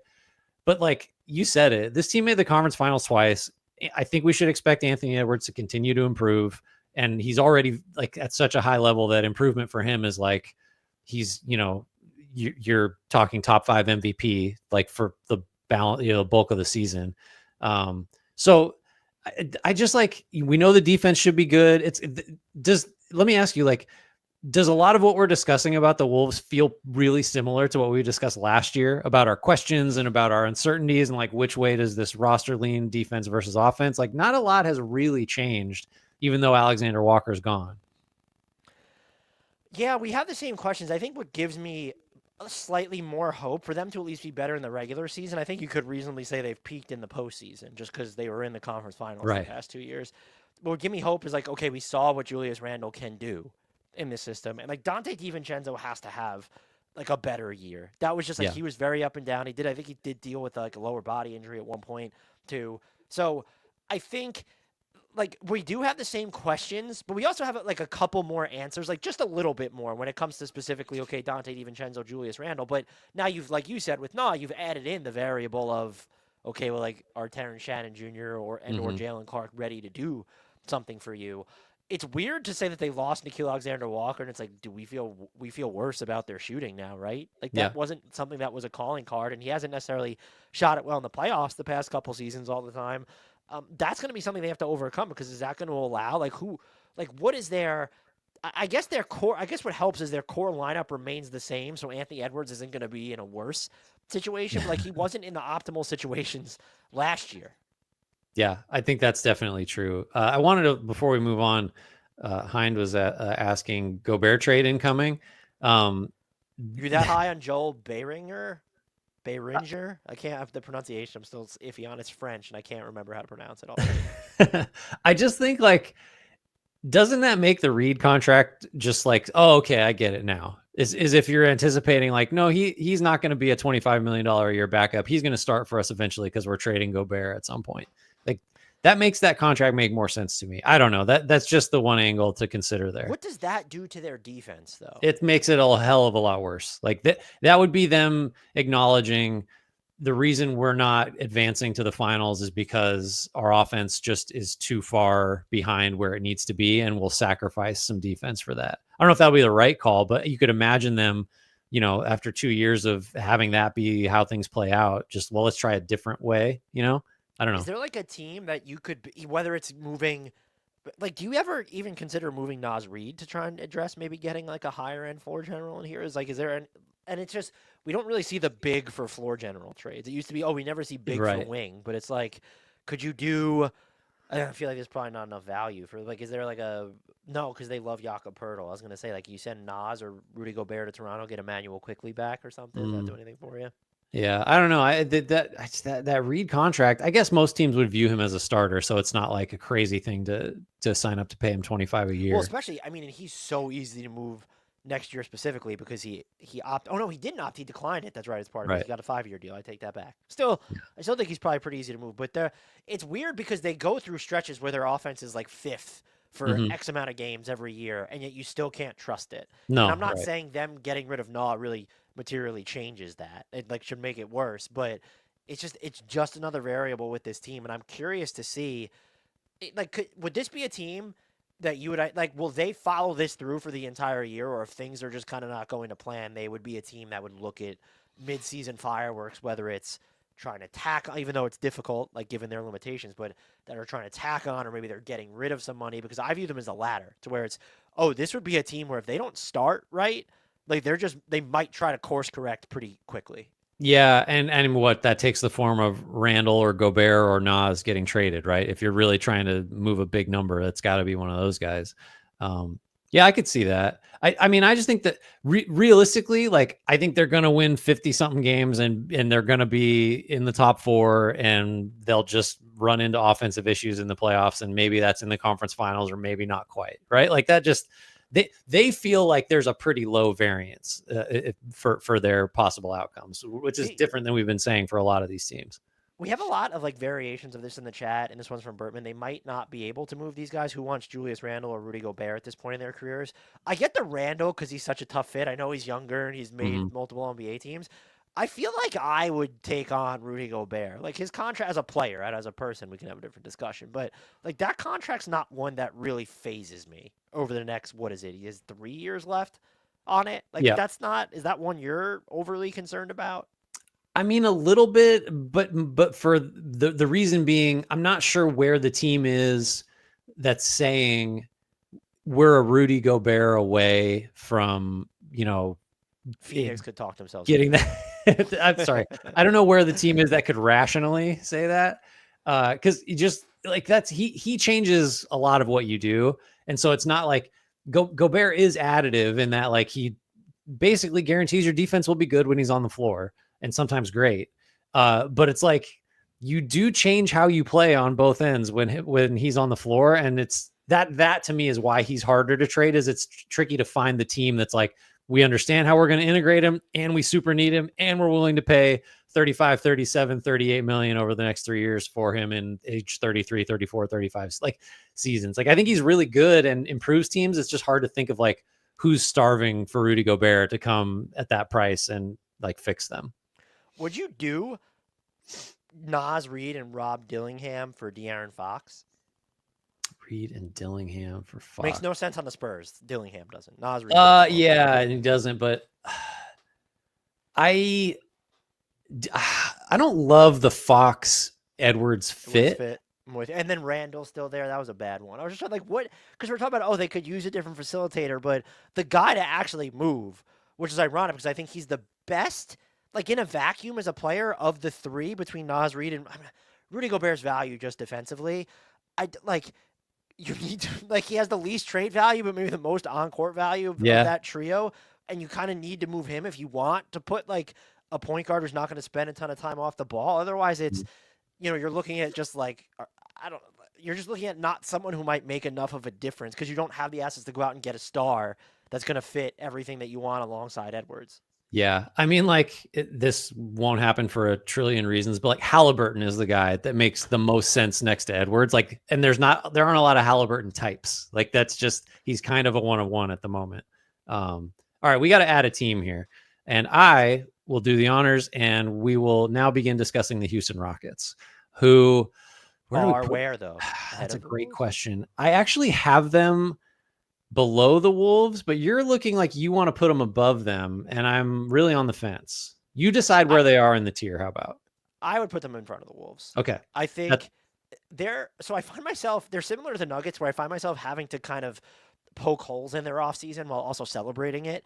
And I think you look at Houston, Kevin Durant, just you make that trade 11 times out of 10 for the value that they gave up. That Jalen Green contract was not viewed favorably around the league. The offense is going to be better and spacier. I still look at it though and say, yes, they have Şengün. Ahmed Thompson will get better. They still have Fred VanVleet. But like, I, here's why I'm higher on them than I probably should be. I think that Reed Shepherd, it's set up. This is what this offseason telegraphed to me. And yes, I was bound to make this about Reed Shepherd. They're prepared for him to play a real role. Mhm. And if the way he both defended and played on offense in Summer League is any indication, he's ready for that role. So coming in, my question is, it still feels like they have a lack, like a creation deficit from the outside in, because that's not Kevin Durant anymore, right? Like we've seen him struggle at points in his last two playoff campaigns. I believe the numbers show like he just doesn't fare as well against pressure now. There's some turnover issues there. Yeah. I also have questions about, is he going to be like, what type of offense are they going to play? Because Kevin Durant wants to play like a Kevin Durant way. He can play in any way. He's one of the most scalable superstars we've ever seen. Is he going to be okay, like kind of playing off the ball from Şengün or Reed Shepherd a bunch? Or are you going to regress into, or default to, I should say, oh, he's going to spend a lot of time on the ball, and that's how we want to run our offense, because you're going to lose playmaking there. I think your turnovers will go up. And yes, Kevin Durant is still one of the best scorers in the game. I hate this. I hate myself. I loathe everything about this discussion. But do you understand what I'm saying? I'm kind of twisted myself into a pretzel here. No, so your questions are about the offense, which is where they have to be, because defensively, we know what the Rockets are. They're going to be awesome. If they're not a top 5 defense, I would be stunned. I do think you're right to question, like, in the biggest of big moments, like obviously, like you add Kevin Durant to a team that needed scoring in the playoffs, and like, yeah, okay, try to do better than that. Like that's, well, you can't almost, like, really, it's just, especially if you're like, we need a guy that's been through it and not just theoretically able to score in the post. Like it's Kevin Durant. So the offense has to be where the questions are. I'm kind of persuaded that at everywhere but the absolute highest levels, like we're talking conference finals or finals, I think between the Durant addition, the VanVleet retention, the Shepherd, like, I don't know, actually like letting him off the bench once in a while, I think Thompson should be a little better. I think Şengün might be a little better as an offensive player. Like there's kind of enough. Jabari Smith Jr. just got paid, like, although got paid like the Rockets tend to do, not as much as they could have. That deal, are they going to have like the best run of like team-friendly rookie extensions? Like what? So do you see what I'm getting at though? Like there's enough reason to expect like a collective offensive improvement that at least, like, say for the regular season, I don't really have offensive concerns for them. And probably in the first round, depending on the opponent, probably not. They're like a team that like wake me up in the second round, and maybe then the issue is like more pressing. But like I do think there's enough bites at it between Shepherd specifically and like Thompson getting better, and Durant maybe just, I don't know, like if he's just Durant, like he doesn't need to, he can be the 37-year-old Durant. It doesn't have to be 2017 Durant. There's enough here offensively that I'm not worried about it until like late May, I guess is the way I'd put it. And that's the way to frame it, because I'm like trying to curtail my Reed Shepherd optimism, because he just might be the answer to everything we're concerned about. When you look at having the A+ level passer who can also score from the perimeter off the dribble and like put defenses in just absolute scramble mode. And he might have the good thing about having Kevin Durant is his gravitational pull, where defenses are also going to default to him. That opens things up for everybody. Yeah. So Reed Shepherd just might be good enough to where even if you have concerns before the second round about the offense, if he pops, like those concerns might evaporate. It's when you get later into the playoffs and go up against some of those other defenses, and at that point it's, all right, well, who do you want on this team that would make you feel good going up against Oklahoma City's defense is kind of the question.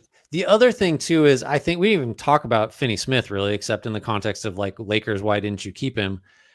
I think there's a chance this defense is better, and I think there's a chance that this team could play so even bigger than it did during stretches last year. That like play Clint, Adams, and Şengün together. I mean, if you could play Kevin Durant at the 2, with like that's fine. Play with the 1, whatever. So there's a chance that they like however many wins they banked last year just by being like bigger and more physical. Like Eason's going to play more too, probably. You would assume like Whitmore's not there, so there's not that Well, debate. Grant, there are only so many minutes in a basketball game. That We've is already given true, Reed and Shepard 40 a game. yeah, So, like, where do these right. Where do minutes you get come the from? rest of them? I think you just bench Thompson. That's make him prove it. I just think however many wins they banked through offensive rebounding or turnover generation or whatever, like add 4 to that total for this year. Cause I think they'll be even bigger. Their nastiest defenders are like not aging out. It's just like there will be so many ways for them to pile up wins. Yeah, if they're not, I mean, if they're not top 3 in the West, I think I'd be pretty surprised at this point. Like their floor feels Mhm. like 4, Yeah. I whereas think you've that taken a wild card somewhere like the Clippers. yep. I agree with that. They're really scary. So, I'm using a veto, Okay. and I am putting the Nuggets in S tier. That's exciting. Did you I was see? thinking about a take like this. I'm glad you did it. Did you see that coming? Giving everything that I said about the Nuggets offseason, because it's okay to be disconnected. I think that they did not get enough traction out of their 2032 first round pick. It's also Mhm. kind of it's weird. There feels like a disconnect between. I agree that this is one of the deepest teams around Nikola Jokic, but I also feel that Nuggets fans might be tethering a lot of value to Bruce Brown and Tim Hardaway Jr. in the year 2025. Mhm. But they just pushed OKC to 7 games. I think while basically all of OKC's players are at the age where they should continue to get better, there's still offensive question marks there. I look at Denver. If they're even a semblance of healthier, I still don't think that they're built to navigate too much choppiness from a Jamal. If he comes into camp out of shape again and he's off to one of his trademark slow starts, they might tumble behind in the standings. In terms of championship equity, though, this team is really well built right now. Like, you need contributions from, I would say, one of Bruce Brown or Tim Hardaway Jr. needs to hit as a signing. And Mhm. yes, Nuggets fans, I know what Bruce Brown was during the title season. That was 2 years ago. A lot's changed. There have been injuries. There's been other performances from him that have not looked so great. I, I could see why people have issues. I think that the issues they have with the Nuggets are going to end up being wrong, though, where I think a lot of attention is going to be paid to like the defense. I came out of the playoffs just feeling really good about the state of their defense. So long as Mhm. if Aaron Gordon has like one leg or most of his hamstrings intact, I feel pretty good Yeah. about Denver's defense. Assuming Jonas Valanciunas plays there, I think you're able to buy time and space with Jokic on the bench during the regular season. I don't think he's going to be as valuable in the playoffs or even close to it. That's something to consider. I might be a little Dayron Holmes pilled too, as well. I don't know if he could play center. I kind of gone back and forth whether he should be next to a big, but I really like him.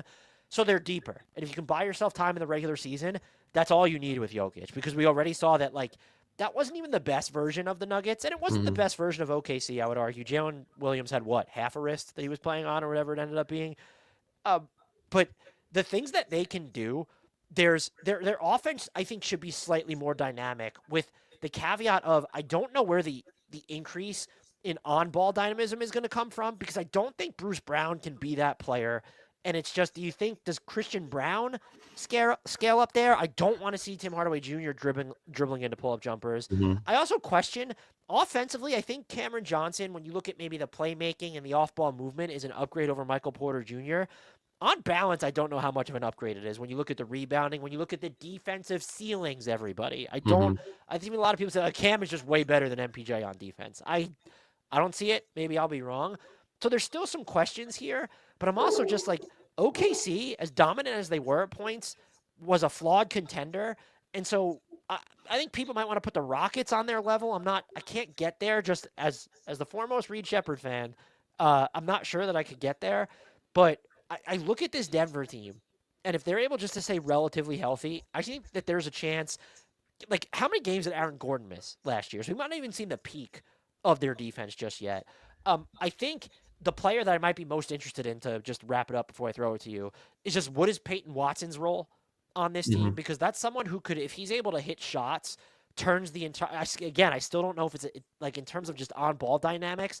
There's a chance that they're sort of lacking there, and you could also make the case like, do they need another wing type on this team, or is it like more of a backup floor general that you still want to see them get?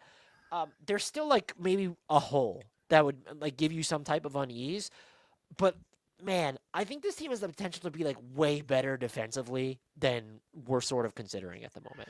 So this will mess up your time stamping, I suppose, but like the Nuggets being in this tier is only surprising because I imagine a lot of people thought that the Thunder would be in the top tier by themselves.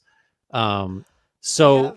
I'm oh, sorry. what do you got? This is going to impact what we said about the Pelicans. Breaking news. Derek Derek Queen will underwent surgery to repair a torn scapular ligament and is going to miss the.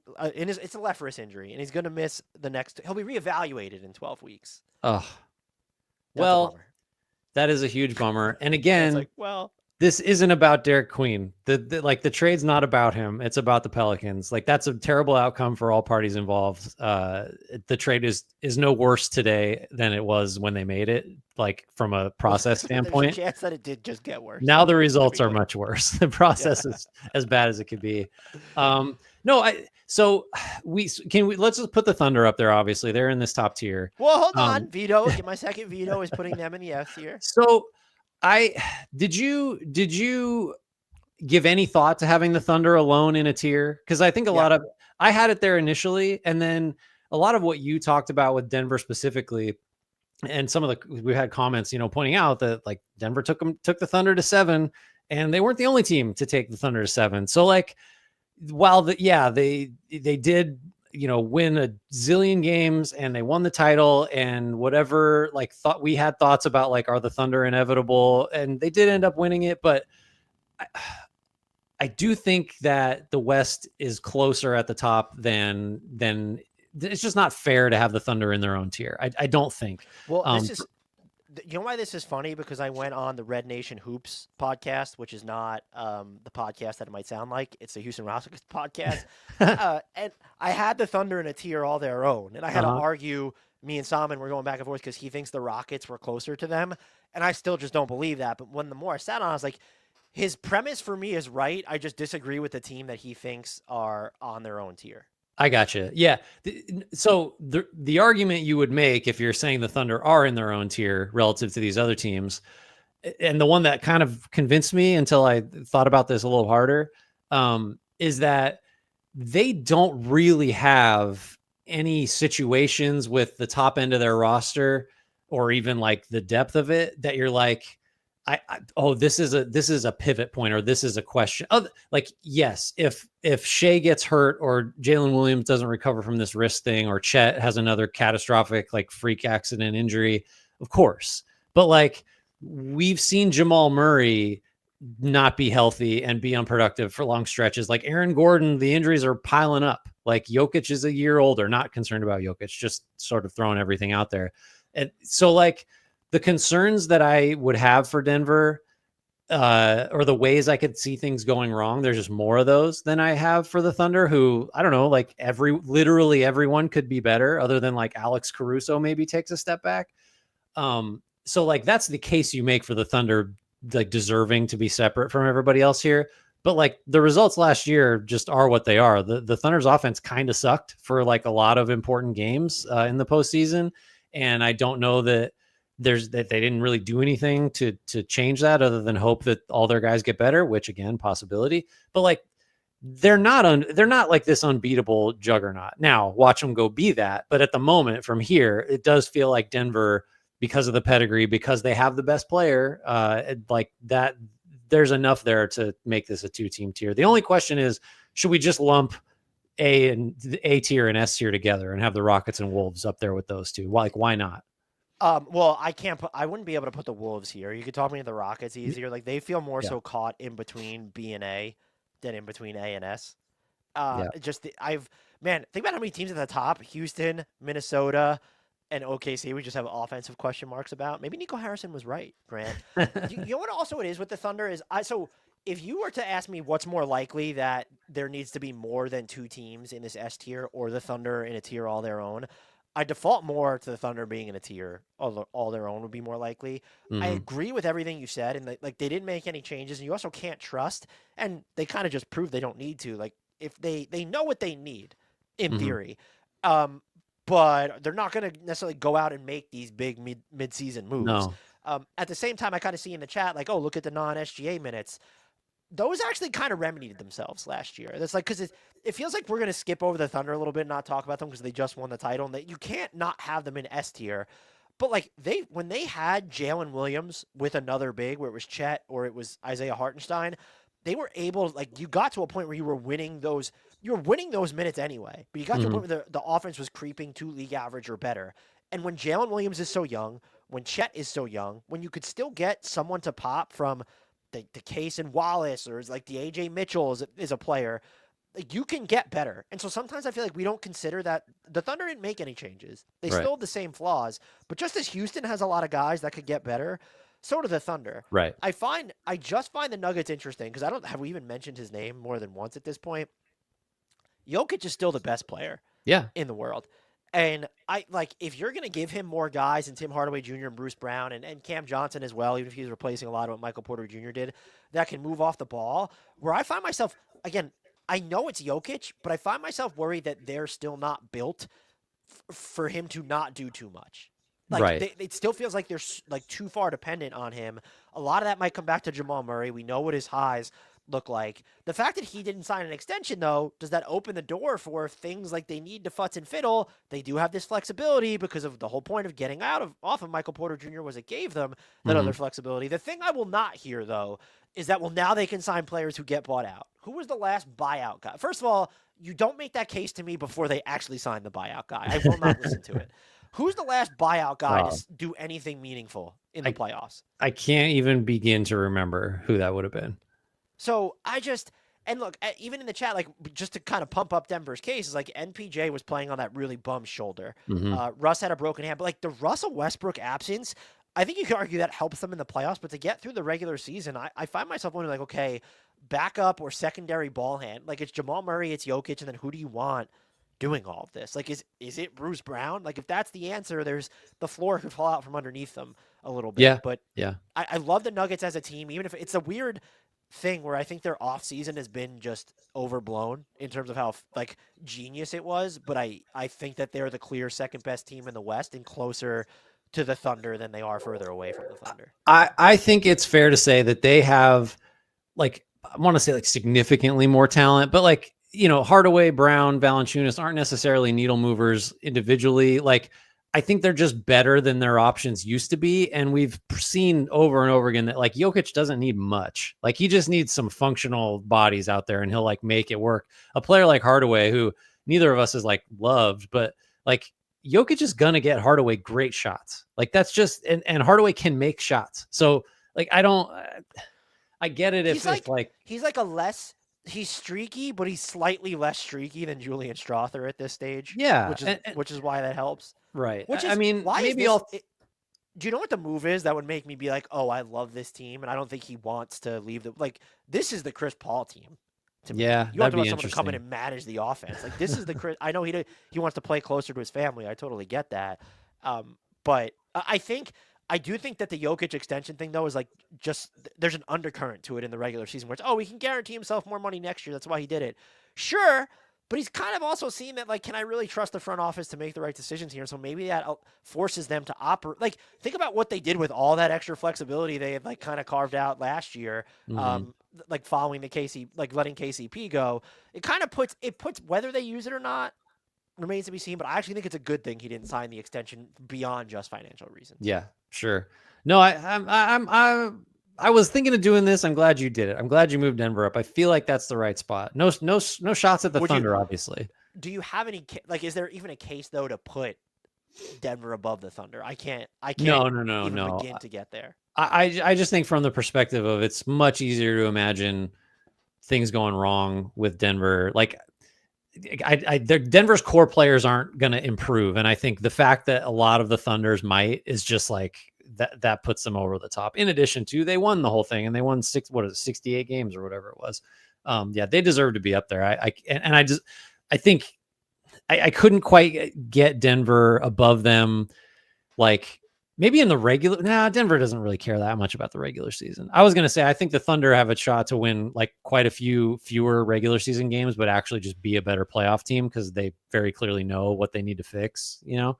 But that's not really part of this discussion. I know we've talked about it a bunch at this point, but do you, like, what do you make of the Cam Johnson for MPJ swap? Like, where do you think that it actually improves the Nuggets, or do you think it ends up being sort of it's clearly not a financial wash, but like, just where are you at on that after I thinking think about it for sitting you? on it for a little while now, where I've landed is I don't think there's a good argument that it improves them. Like specifically, I don't think you can say Cam Johnson's definitely better than MPJ. MPJ's been more durable. Like that's, we talked about this when it happened. It's like that. So miss me with that one, at least over the last couple of years. Um, but if it is true that the savings was had they weren't going to go get Bruce Brown and Tim Hardaway and Jonas Valanciunas had they not saved money, like They then couldn't make the okay, Shards trade this without doing that. They could have right, absolutely signed like Tim Hardaway Jr., Bruce right. Brown are on minimums. That had nothing to do with the That's the MPJ thing thing. is it needs the savings needs to be about where we intend to do something with this as opposed to the Cronkies just pay less like that. Because if that's the case, then I don't like the trade. But if especially like that 2032 is who knows I'm what it just, could be. I keep seeing versions of this is Denver's bro. Cam is way better defender. Okay, how?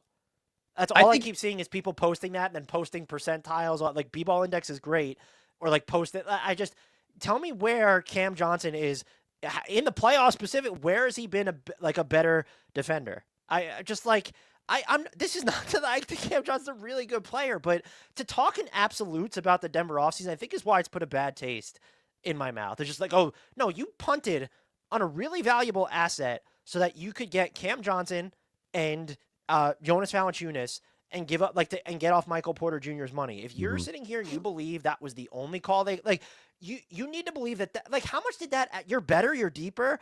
How much differently do you feel about this team as we're talking about them right now? Their title equity, if they're sitting on not Jonas Valanciunas and Cam and it's MPJ's, like how much does that actually change their title equity to you?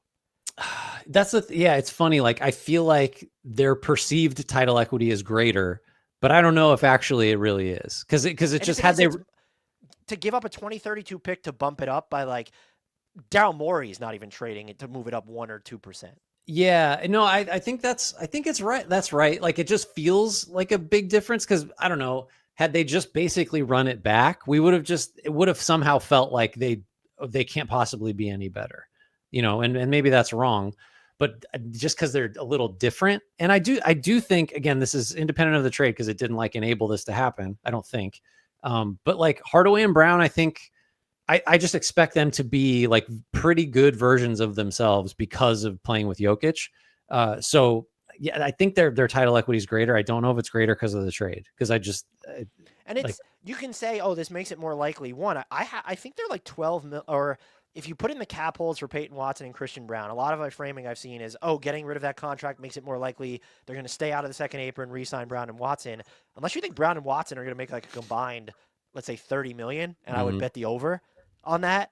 They're still going to have second apron concerns. And also, yeah, that's not about this season then. And right. if you have Nikola Jokic, everything needs to be about the season that you're entering. So we'll see. Look, I'm open to it. Everyone Mhm. who's mad, I mean, one, get over it. Like, we're allowed to have a difference of opinion. But, like, I think Michael Porter Jr. was underrated during their title run. I think as a rebounder, as stuff he could do as, like, a lower guy at points, probably didn't shine through as much last year.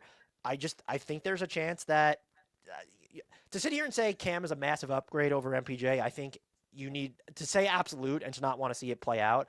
I don't really get it. Yeah. But I have them as the second best team in the West, and people will still be mad about it. Yes, I've never watched Denver games. Just get the fuck out of here. Like, come on. This is loser shit. We're allowed to have difference of opinion. Like, Oh, I he's just not don't. going. Denver Sports isn't going at you. Denver Sports is defending the Nuggets against the chat. Oh, I apologize then, Denver Sports. That was an over the top reaction, and you did not deserve that.